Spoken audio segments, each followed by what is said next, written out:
Reading for Tuesday, September the 30th, 2014. Luke 9, verses 51 to 56, Psalm 29, Philippians 1, verses 15 to 26. Luke 9, verses 51 to 56, King James Version. And it came to pass, when the time was come that he should be received up, he steadfastly set his face to go to Jerusalem, and sent messengers before his face, and they went and entered into a village of the Samaritans to make ready for him. And they did not receive him, because his face was as though he would go to Jerusalem.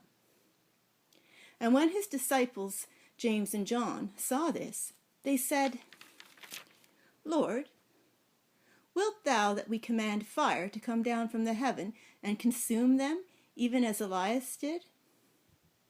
But he turned and rebuked them, and said, Ye know not what manner of spirit ye are of. For the Son of Man is not come to destroy men's lives, but to save them. And they went to another village.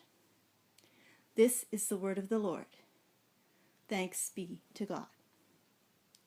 Psalm 29. A Psalm of David.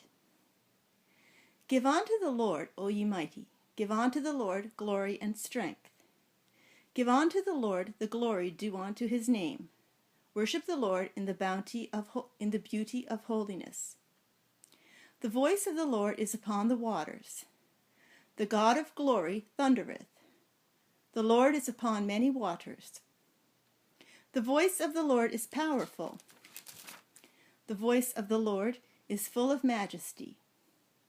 The voice of the Lord breaketh the cedars, yea, the Lord breaketh the cedars of Lebanon. He maketh them also to skip like a calf, Lebanon and Syrian like a young unicorn. The voice of the Lord divideth the flames of fire.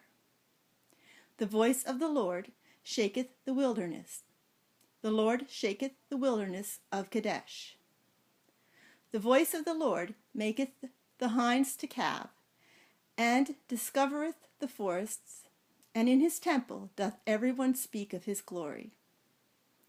The Lord sitteth upon the flood, yea, the Lord sitteth king forever. The Lord will give strength unto his people.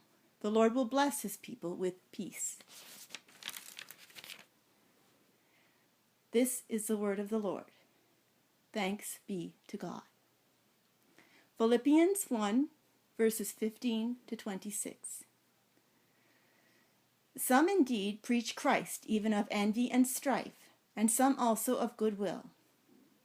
The one preached Christ of contention, not sincerely, supposing to add affliction to my bonds.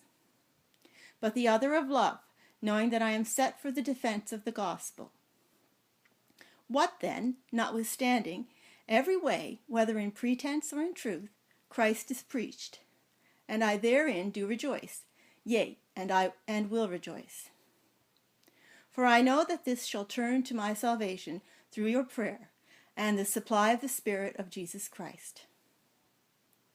According to my earnest expectation and my hope, that in nothing I shall be ashamed, but that with all boldness, as always, so now also Christ shall be magnified in my body, whether it be by life or by death. For me to live is Christ, and to die is gain.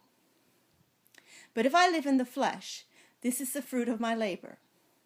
Yet what shall I choose, I wot not. For I am in a strait betwixt two, having a desire to depart, and to be with Christ, which is far better. Nevertheless, to abide in the flesh is more needful for you. And having this confidence, I know that I shall abide and continue with you, all for your furtherance and joy of faith, that your rejoicing may be more abundant in Jesus Christ, for me, by my coming to you again. This is the word of the Lord. Thanks be to God.